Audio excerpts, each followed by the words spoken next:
Thank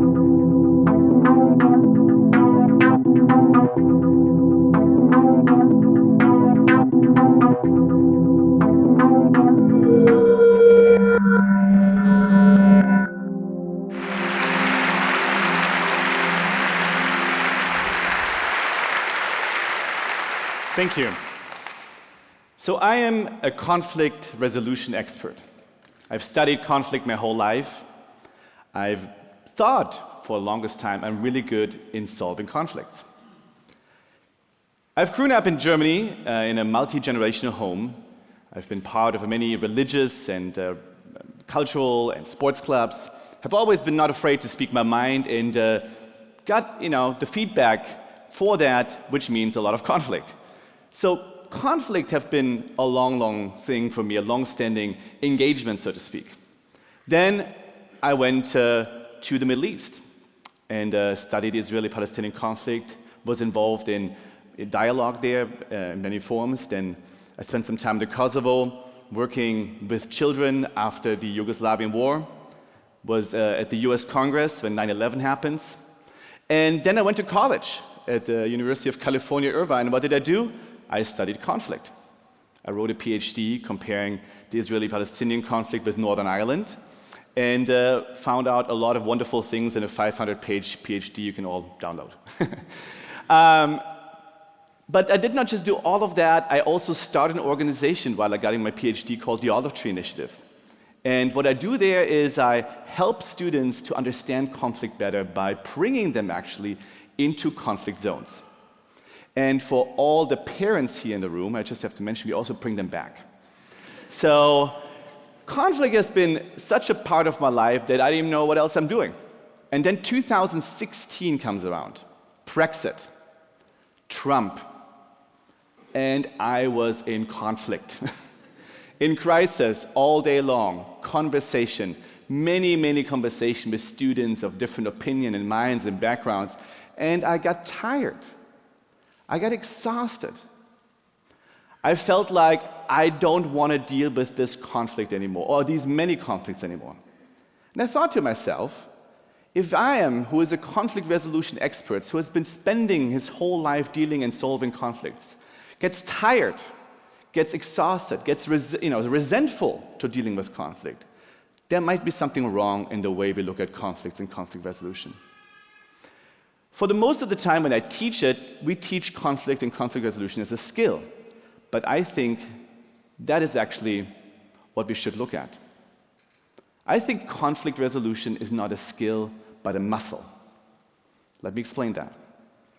I think all of us, we have some skills, we have some ideas, we have some backgrounds in how to solve conflicts. Many of us have maybe grown up in a war zone maybe actually, or have spent some time when they were younger dealing with conflict. And so we believe, based on our past experiences, that we are ready with anything that can come up and any conflicts that we may have to face. In the extent, this idea of the muscle, I will call that muscle memory. I think we all have muscle memory, or a lot of us have muscle memory. So that is important, but muscle memory is not enough to actually deal with conflict on an ongoing basis. We need muscles. We need stamina. We need to be ready for that. Especially today, I think we're all looking in so many ways at the world as society that it actually increases the amount of conflicts we have or should have or can have. We're looking for authenticity. And the more authentic you are, the more different you are from other people around you, which ultimately causes conflict. We're also looking into ideas of creativity, and creativity is really important, but it mostly happens in the context of conflict. There's a problem, there needs to be a solution, and you come up with a creative way. We're looking at democracy, and democracy today, with all the polarization going on, with all of the nationalism going on, but everything is causing more and more conflict and calls for resolution. So we need to have not just conflict resolution skills or muscle memory, we need to actually be ready, fit, to deal with all of these problems. And as I mentioned, I was not fit in 2016. Despite all my training, I was not fit. So today, I want to discuss what conflict fitness actually means and how we can get there. When I teach at university, and I'm a professor, conflict resolution for my students these days looks maybe more like this. When we're confronted with people of different opinion, different backgrounds, and challenges to ourselves, a lot happens, unfortunately not in person anymore, but in our social media sphere, we unfriend them. We shut them out, and we continue to self-select the people we spend time with, the people whose opinion we now value, the people we will engage with based on how they conform to our own opinion and how much they make us feel good and make us feel heard, understood, and we agree with. So this self-selection, which happens more and more, is actually, unfortunately, leading to polarization. And when you take that self-selection on an individual basis and go to a society, we find that our societies become more and more polarized. Quoting the Pew Research study in the United States, in 2004, about half of the American population had somewhat liberal and conservative value at the same time. So they asked 10 questions about stances on liberal or conservatism, and they found that half of the population had a mixed bag between these two values. Last year, 2017, they asked the same question, and they found out that that group had decreased to only 1/3, which means 2/3 of the American population right now is completely identified as conservative or completely identified as liberal, living in their ideological, homogeneous silos. That makes it really, really difficult to engage people of different opinion, and makes it increasingly difficult to solve the important societal, political, and other cultural issues that we're facing. And while I have not seen a similar research in Europe or Germany, given the current debate on immigration, all the things going on, I feel we're seeing a similar tendency here. People becoming more and more polarized, and given the ability of self-selecting communities, become more isolated in these polarized groups and practice more conflict avoidance versus actually engaging into the importance conversation of having conflicts and resolution and training their muscles. So how do we change this? How all of you potentially can change this? So we have to go back to a couple things we know first. We know that change takes practice, training. So I live in the United States. I've been living there for 15 years. And in the last 5 years, these pictures of people working out in every corner you can imagine is becoming normal. Fitness becomes lifestyle. CrossFit, you may not see it, CrossFit. There's a lot of other things going on. Yoga, meditation. That's not just a one-off or once a month, it's a weekly lifestyle. People running around in their workout clothes as their normal clothes.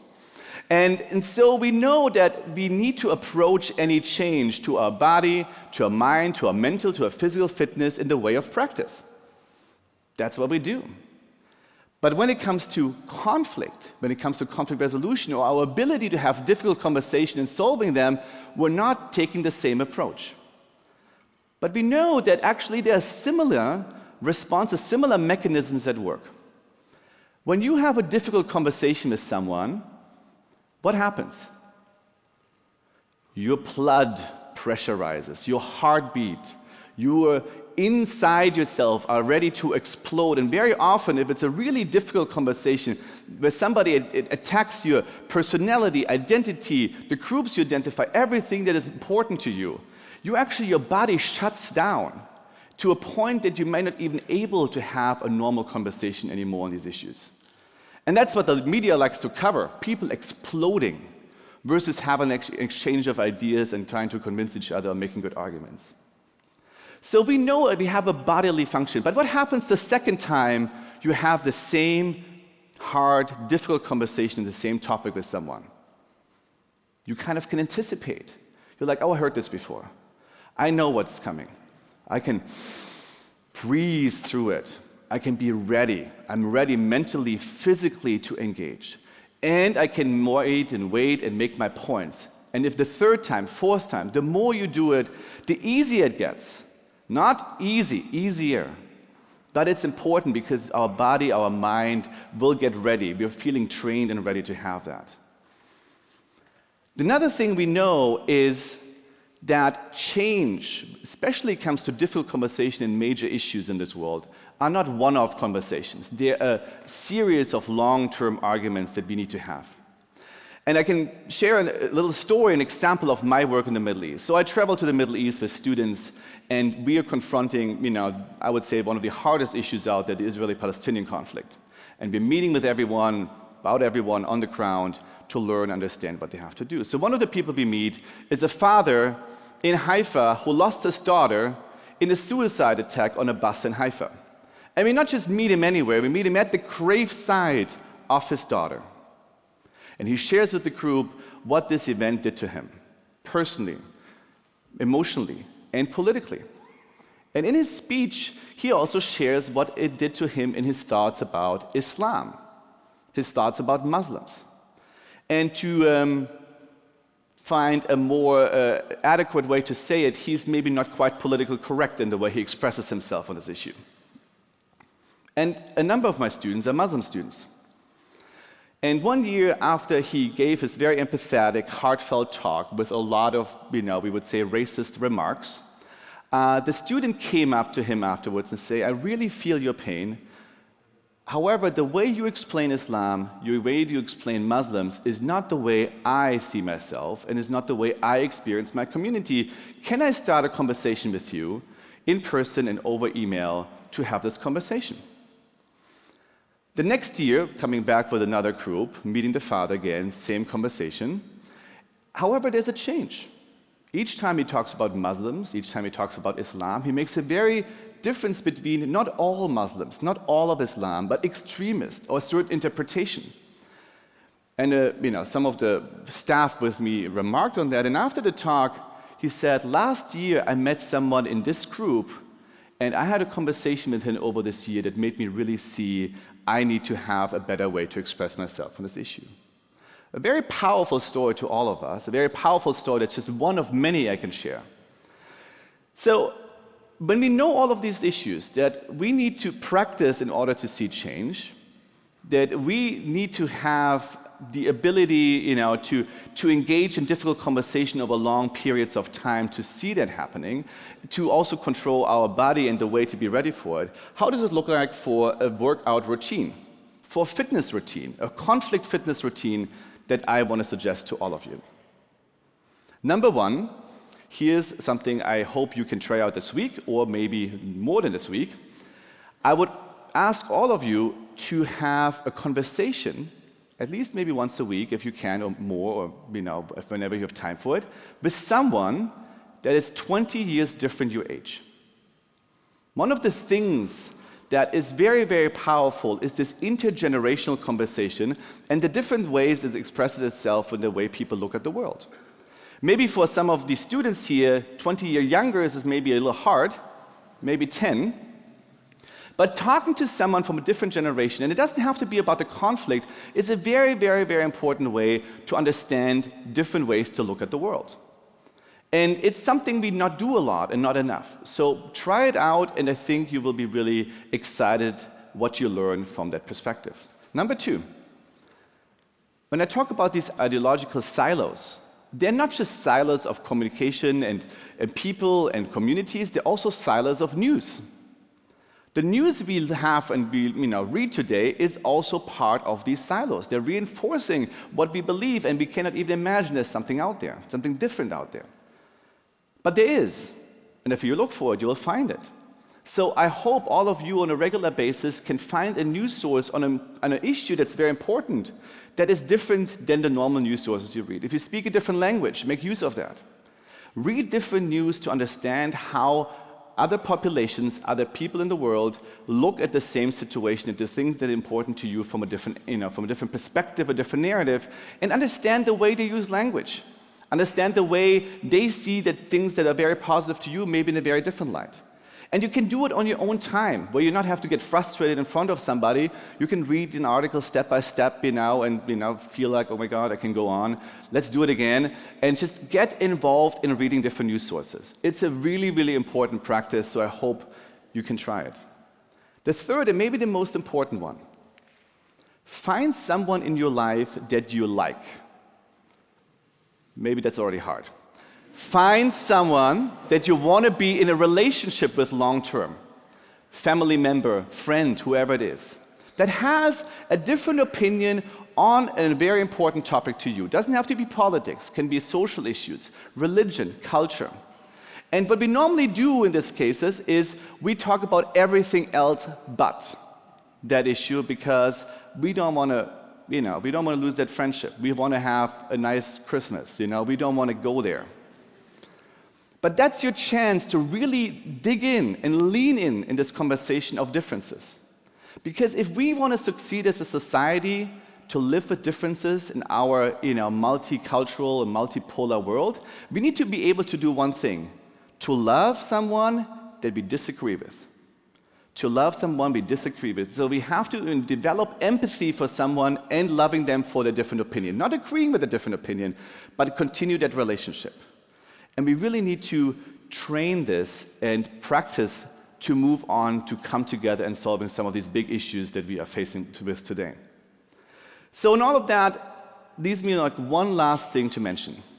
This guy. When you this workout, this conflict workout, when you're working out your conflict muscle, like in the gym, take it step by step. Maybe the first time to talk from someone from a different generation, talk about a topic that maybe, 5-pound weight. Or with someone you love, maybe talk, about the very difficult issue, 10-pound weight. Work yourself up. Don't start with the hardest issue out there, because there's also danger, like in workout, you overdo it and then you're scarred for the rest of your life and you don't want to touch it again. So build up your stamina. Build up your conflict muscle, to the point that you're ready for these really hard and difficult conversations we need to have today to live together. Thank you so much. So let's go out, exercise, and train your conflict muscle. Thank you.